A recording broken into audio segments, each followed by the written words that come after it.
Oh my golly, we are live. It is Monday night. It is Toronto. I have a beer. That must mean one thing, and that is that it is the Toronto Beer Podcast with me, your host, Chris Schreier, with a microphone that's just impeding on me a little bit. We'll fix that.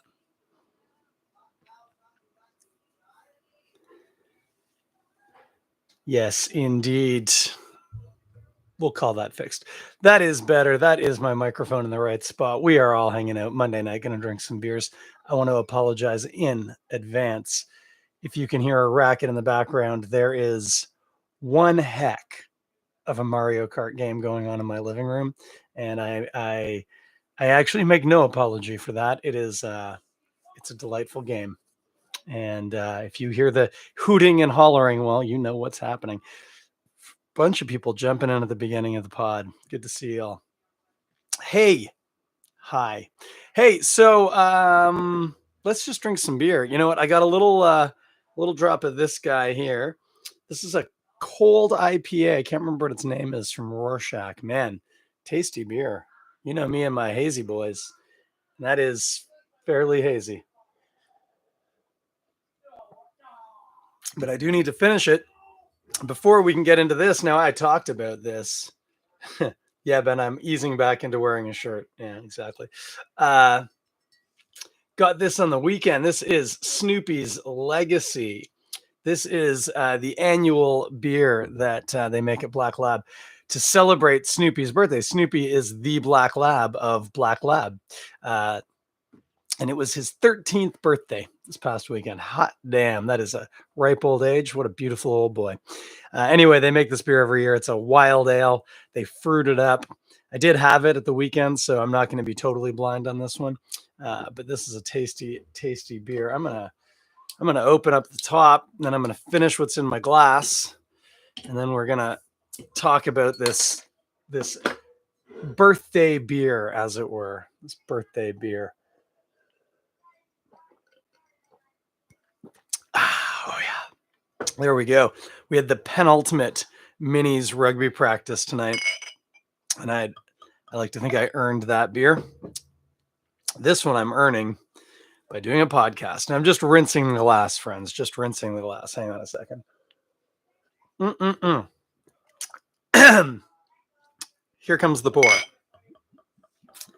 If you're listening to the podcast, you're perfectly aware by that clank. This is a bottle of beer, not a can. It is a Bomber 500 milliliter bottle. It is, I was talking about liking my hazy boys. This is touching on orange juice in terms of clarity, and I'm here for it. I am 100% here for it. That is a wonderfully juicy. Sorry, I'm trying to do too many things at once, guys. I am all over the map right now. I think that Mario Kart game is getting into my brain. Okay, sniffing the beer. This is a juicy beer. I mean, there's a ton of mango. It's almost like sniffing, like, you ever get the mango nectar if you're going to make some cocktails, perhaps? You know, it comes in a tall, narrow Tetra Pak. It's got a bit of that kind of aroma going on. Some orange, like juice, orange juice, which visually it looks like orange juice. Also looks a bit like mango nectar, like we're ticking all the right boxes. There is a real interesting yeast characteristic to this. Now, as I said, it's a wild ale. I don't exactly know what they mean by that. I'm going to read the bottle, maybe look it up on the internet. I'm assuming it's a mixed fermentation, maybe a wild fermentation. I'm not sure, but it's got a bready, but not, maybe a little barnyardy kind of funk to it. Yeah, I could believe that. A little musty, maybe. Yeah, I'll go with that. I didn't think about it this much when I was drinking it at the weekend. I was just happy to be sitting at the patio, patting my dog, and enjoying a beer. Ben Johnson says, Mario Kart for what system? SNES, N64, Switch? Yes, my friend, it is for Switch. So it's a 4-way race going on out there with the steering wheels. I'm the only person who plays it with the stick on the track turned off, so I'm normally the only one who falls off. The kids keep the little guy that keeps you stuck to the track on. I like to be able to cheat sometimes and jump through waterfalls and stuff. Can't do that if that's on. Hello, Anthony. Yeah, no, yeah, Mario Kart is just absolutely bolts. And especially the new on 8 on the Switch is amazing. Super clean, great gameplay, amazing tracks. We love it. Yeah. It's a game I just keep going back to, and I'm not a big video gamer. Anyway, back to this beer. Mangoes, bit funky, oranges, orange juice. Trying to pick out some malts, not really hitting on anything. Anyway, I'm going to drink it now. Oh, I'm salivating just thinking about it. I know what I'm about to have, and I'm very happy about it.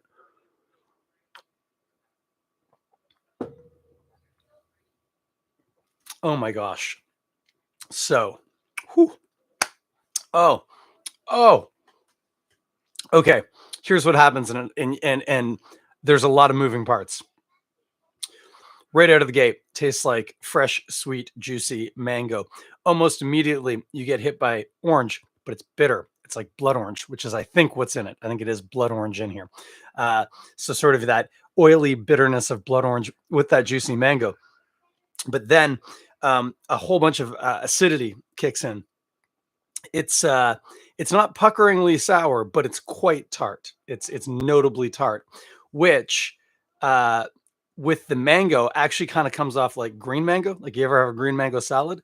Have you ever just eaten green mango? Green mango is very tart and acidic, so it's almost like green mango. Which green mango almost gets into like sort of like green apple, like a Granny Smith, because apple has that like tannic bitterness to the skin sometimes, and there's a little bit of that popping through, which makes me wonder if there's something related to the hops or if it's my brain playing a trick on me. Could be either, could be both actually. No, I suppose it wouldn't be my brain playing tricks on me if it actually was there, would it? Anyway, I'll give myself a pass on that. Could be the hops, could be my brain. Don't know. Let me have another sip.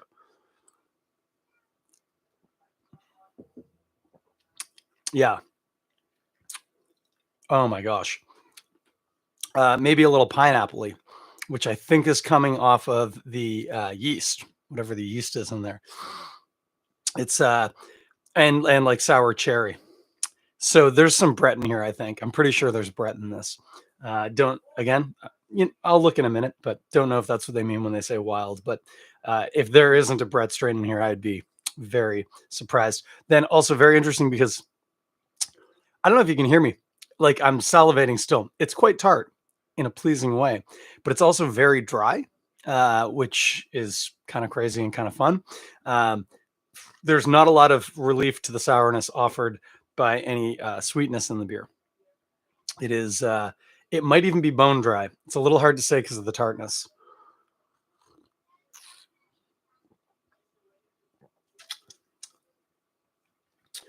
But yeah, like mango through and through. First thing you taste is mango. The linger is mango and some kind of funky yeast characteristics. You do get that orange juiciness, again, blood orange, a little bitter. Uh, Sour cherries and pineapple. Again, I think that's coming off the yeast. Um, and yeah, just I'm trying to think of where we are on the sour scale. Well, I mean, like eating a green mango, but that's not an experience necessarily a lot of people have had. Not as sour as like a lime. Um, More sour. Well, no, you know what? Kind of probably in line with like white grapefruit. It's around that level of sourness. White grapefruit obviously also has a bit of bitterness to it, which we're getting here too. So that's a good comparison. If you like white grapefruit juice to sip, perhaps with brunch, that's about the level of sourness that you're going to get off this beer. Quite like notably tart, but very enjoyable. Mm.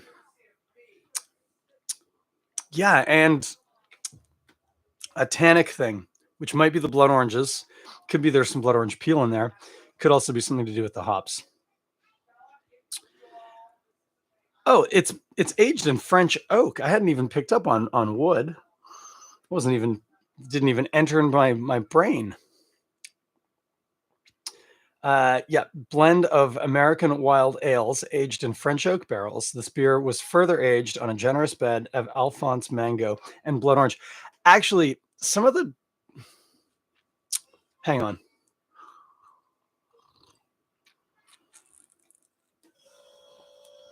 Hello, fridge.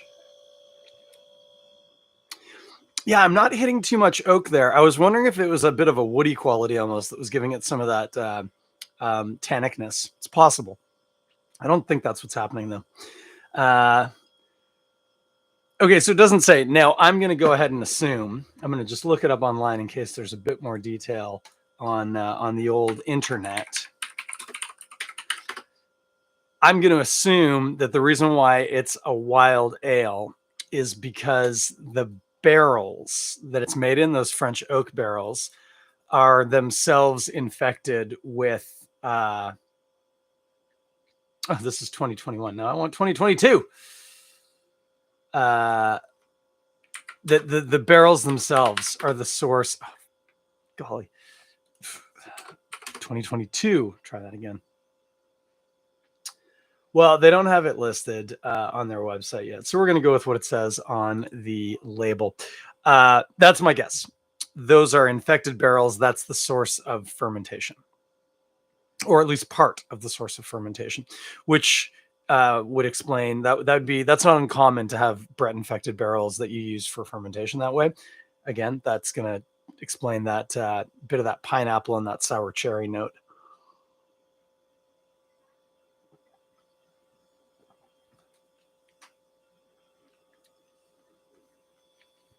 I'm wondering if I'm just convincing myself that I can taste a little bit of oak in there. I might, but we're very suggestible.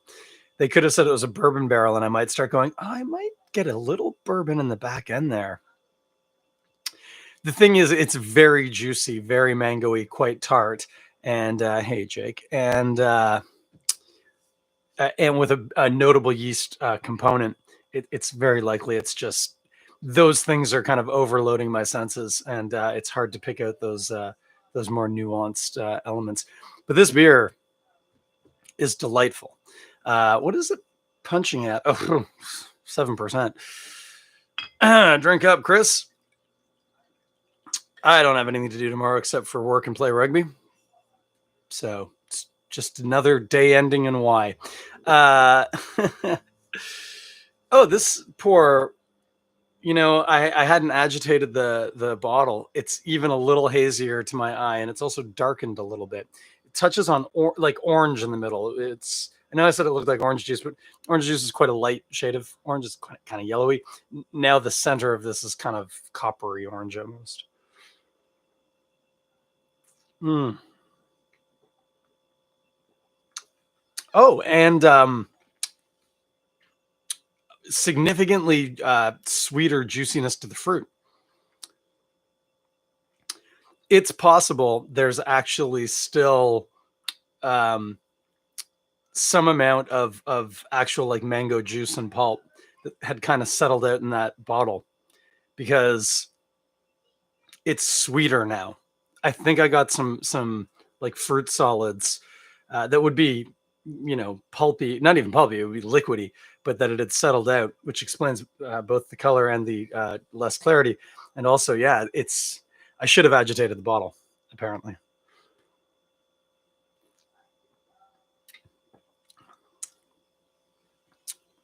Oh, yeah.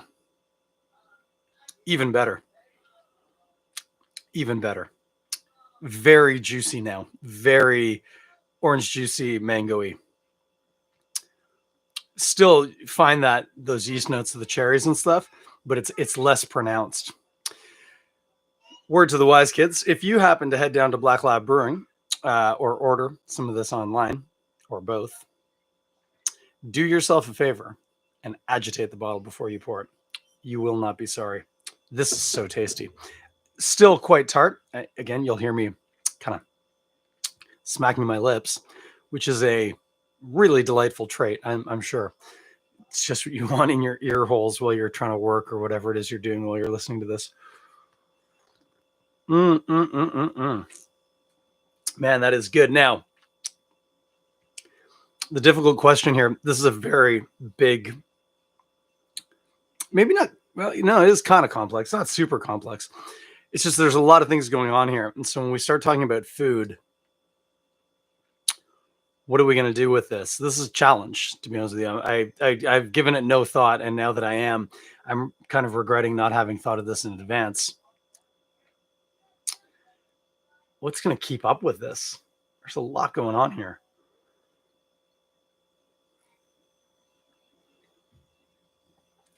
Well,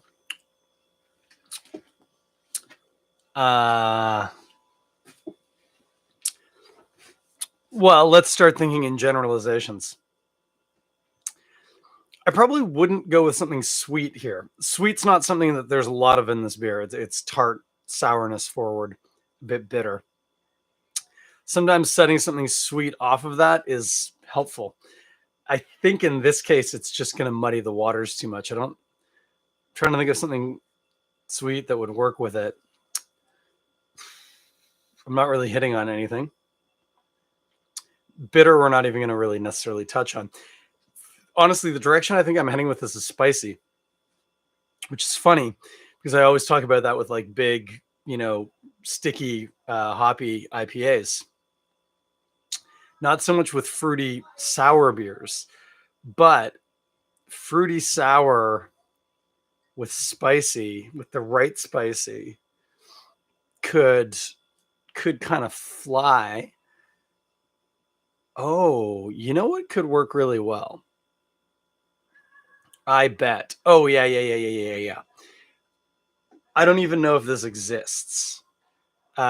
So if it doesn't, forgive me. But are you familiar, with Nashville hot chicken? Are you familiar with karage, Japanese fried chicken? What if you had like karage tossed in a hot sauce? And especially specifically, oh, that is exactly it. That's what you want. I don't know if they're still doing it since Ryusuke stopped cooking at Godspeed. I sure hope they are.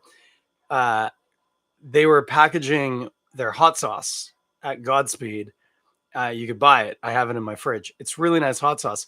It's interesting because there's like, I think it's, I don't think it's umeboshi. There might be umeboshi vinegar in there, but I think there's plum, which I think is the umi part of umeboshi. But there's a fruit characteristic to this hot sauce that makes it's not quite jammy, and it's not particularly sour. It's a sour hot sauce. It's like a vinegary kind of hot sauce.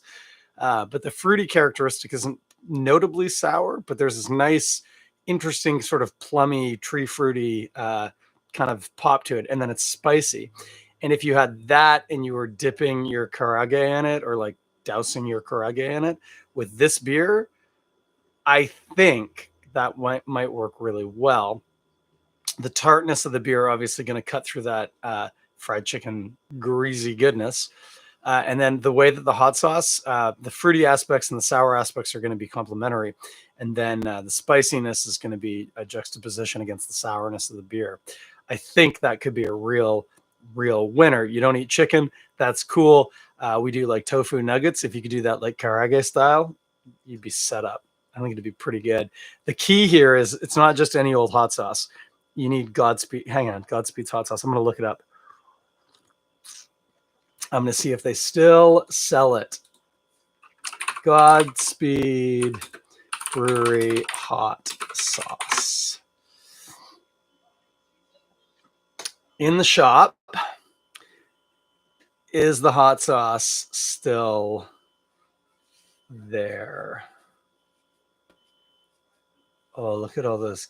Oh, kintsugi. Man, I haven't bought beer from Godspeed in way too long. No, it does not look like they're still selling the hot sauce.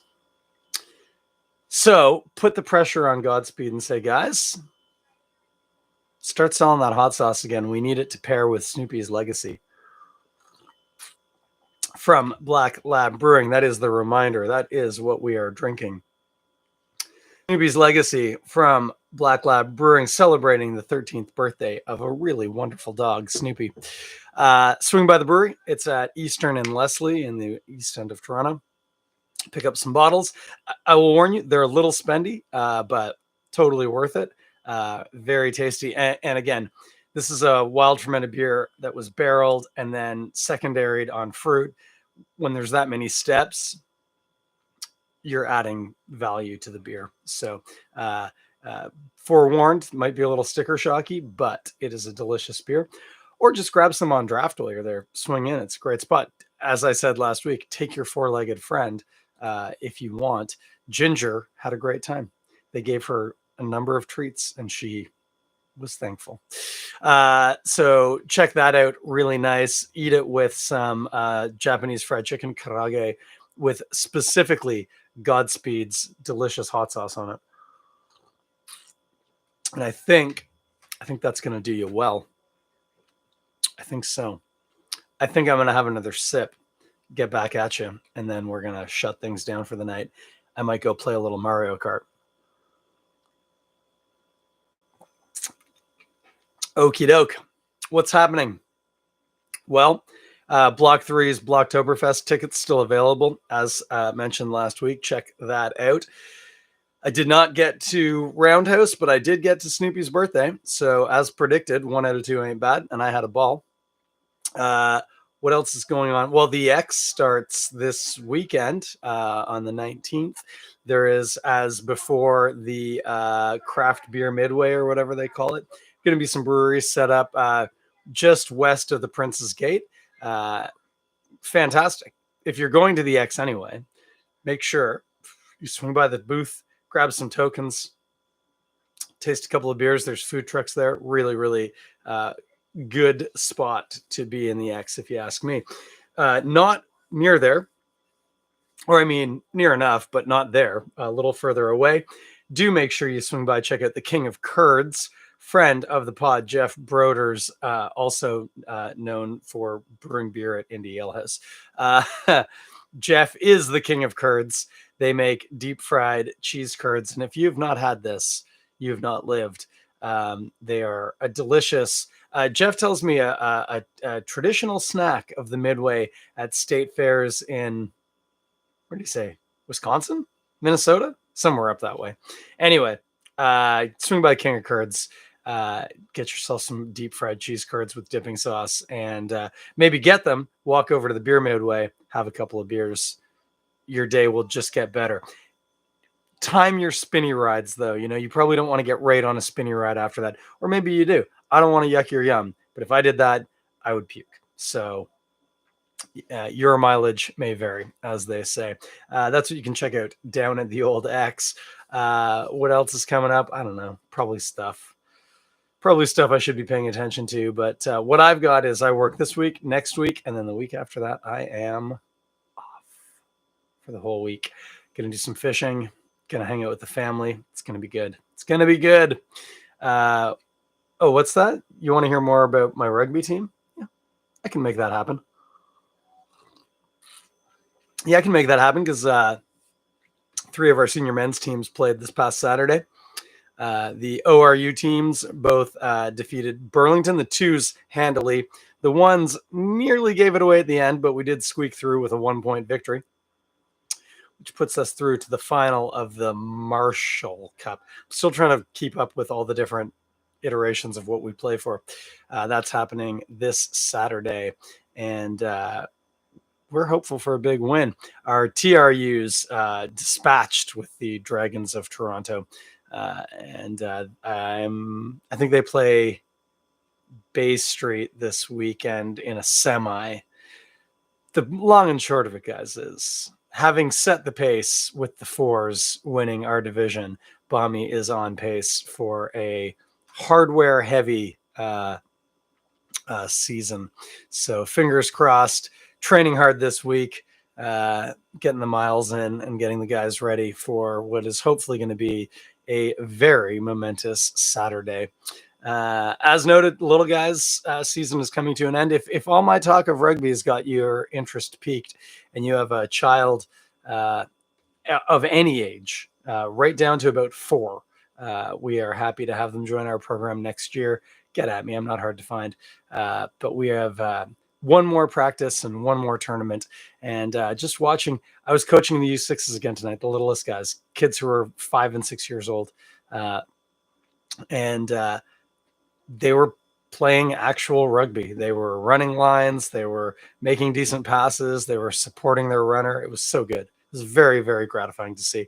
It's the best part of the year, just before the season ends, when all of a sudden all of your hard work clicks and you go, oh, look at that.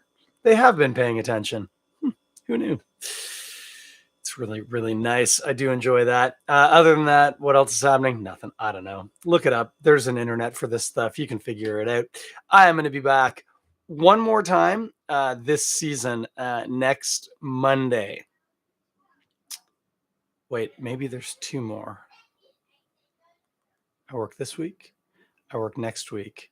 And then I'm off. Yeah, no. Next Monday is going to be the season finale of season 8. Also, it'll be the 20th episode, so it's very simpatico. Then I'm taking 2 weeks off. 1 week I'm on holiday. The second week it's Labor Day Monday. So I'm probably going to be sitting down on the beach all night, drinking with my family and just enjoying the dregs of summer, as it were. And then I will be back the weekend after, the Monday after Labor Day. So next week, big finale. What's happening? No idea. No idea. Maybe a guest, maybe not. I don't know. We'll figure it out. It'll be fun no matter what. And then, 2 weeks off, and then we'll come back for season 9, kids. Season 9. Also, there will still be a Currie Brothers song. Will it be this one coming up? Link Ray Gun, off of their delightful album, We Are the Currie Brothers. I really like that track, but I might switch it up. Make sure that Rob's okay with that. But he was very supportive of me using it in the first place. So might switch our songs. We'll see. As I always say, if you like lo-fi surf rock, man, there aren't many better out there than this album. So check it out on Bandcamp. Link will be in the descriptions wherever you're checking this out. We Are the Currie Brothers is the name of the album. Currie Brothers, the pride of Gravenhurst, Ontario. This song that's going to take us home. It's Link Ray Gun. Have yourself a good night. I will see you. Nope. Second time in a row. Damn it. I will not see you because I can't, because it's a podcast. I'll talk to you in 7 days. Take us there, Rob Currie.